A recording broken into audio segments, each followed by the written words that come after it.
Assalamualaikum warahmatullahi wabarakatuh. Perkenalkan, nama saya Afilat S. Faruk dengan NIM 21136015, Prodi Hukum Keluarga Islam, semester 7. Di sini saya akan memenuhi tugas mata kuliah akhir Qawaid Fiqhiyah dengan dosen pengampu Dr. Fatum Abu Bakar MAG. Langsung saja, apa itu Qawaid Fiqhiyah? Qawaid adalah kata jamak dari kata qaidah yang berarti aturan, dasar, fondasi atau patokan umum. Sedangkan fiqhiyah adalah hukum atau pemahaman. Ada 5 kaidah pokok atau kaidah inti dari kaidah fiqhiyah. Yang pertama, al-umuru bimaqasidiha. Yang kedua, al-yaqinu la yudzalu bisyak. Yang ketiga, al-masakkatu tajlibul taisir. Yang keempat, ad-dararu yuzalu. Yang kelima, al-adatul muhakkamah.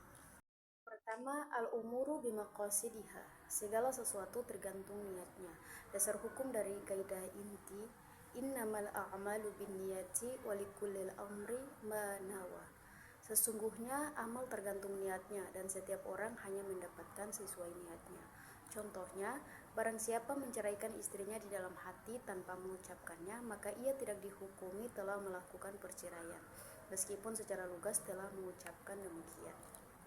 Kemudian ada kaidah cabang dari kaidah inti. Yang pertama, al-ibratu fil uqudi lil maqasidi wal ma'ani la lil alfadhi wal mabani. Dalam akad yang diperhitungkan adalah tujuan dan substansinya, bukan ungkapan formalitasnya.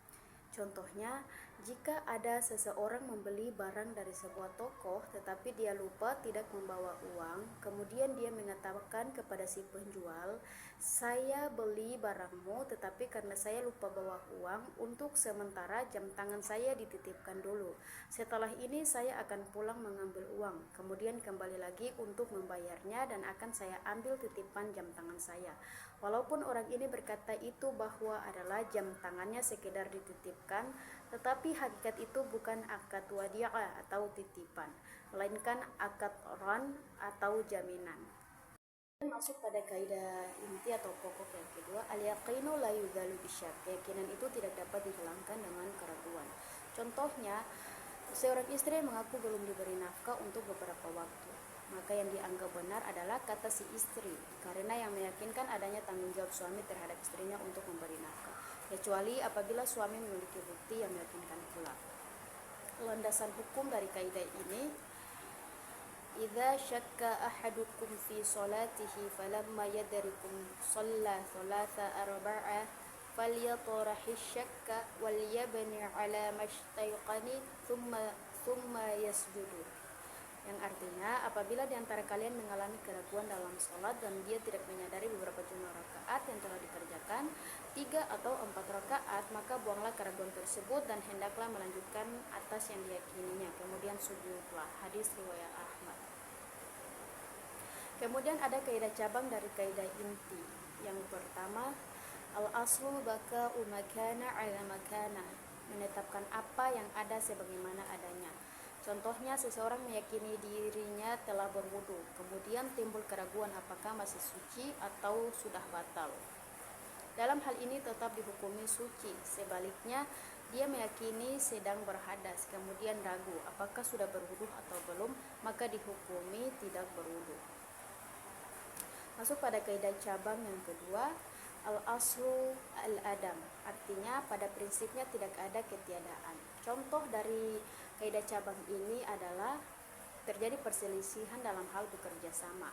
Si A ini memberikan modal kepada si B dengan jumlah 1 juta dengan perjanjian laba dibagi bersama. Tetapi kemudian si A menuduh si B telah mendapatkan keuntungan dan dihabiskan sendiri.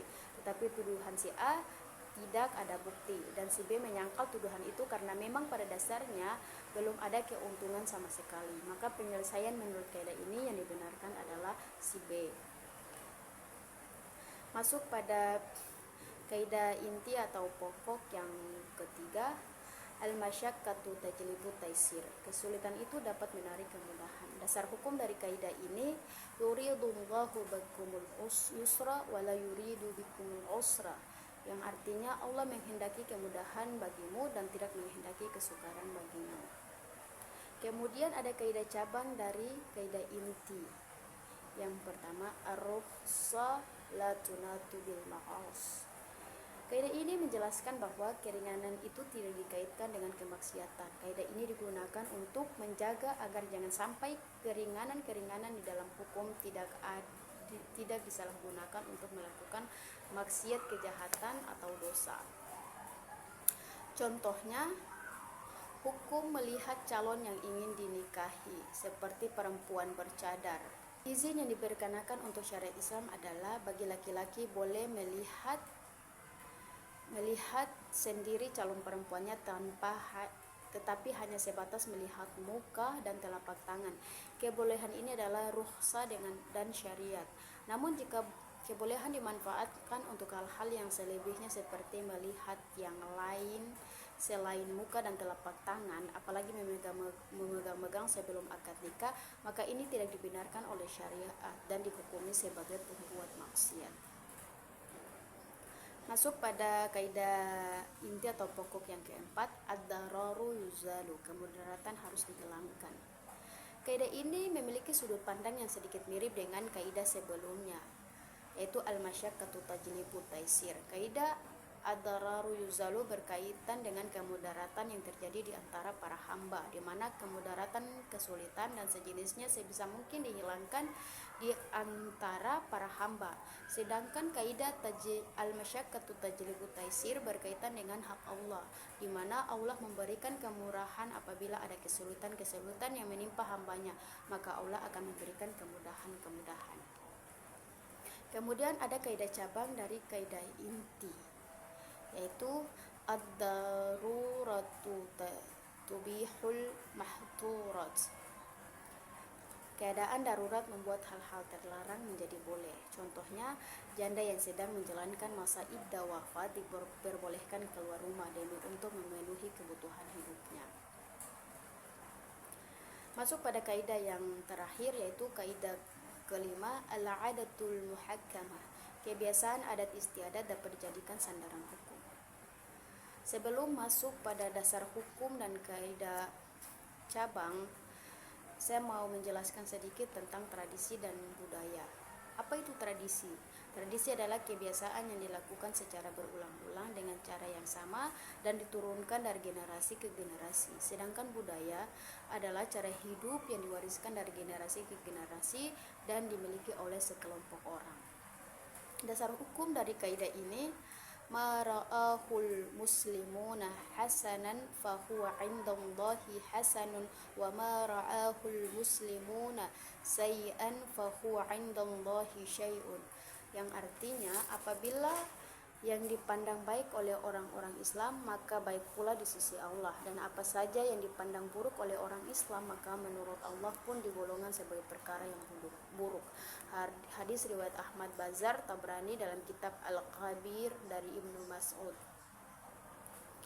Kemudian ada kaidah cabang dari kaidah inti ini. Yang pertama, al-ibratul ghalib la nadhir.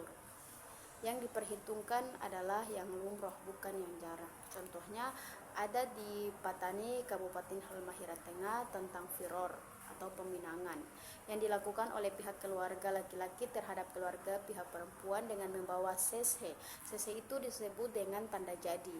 Seshe atau tanda jadi yang dimaksud adalah berupa pinang, sirih, kain wanita, perhiasan emas, dan cucu konde atau yang biasa dipakai pada zaman-zaman dahulu yang di konde-konde begitu, yang diberikan kepada keluarga wanita dan diinapkan selama 3 hari. Jika dalam waktu 3 hari tersebut seshe atau tanda jadi tidak dikembalikan oleh pihak keluarga wanita kepada pihak keluarga laki-laki, maka mengandung makna bahwa firor atau pemenangan telah diterima.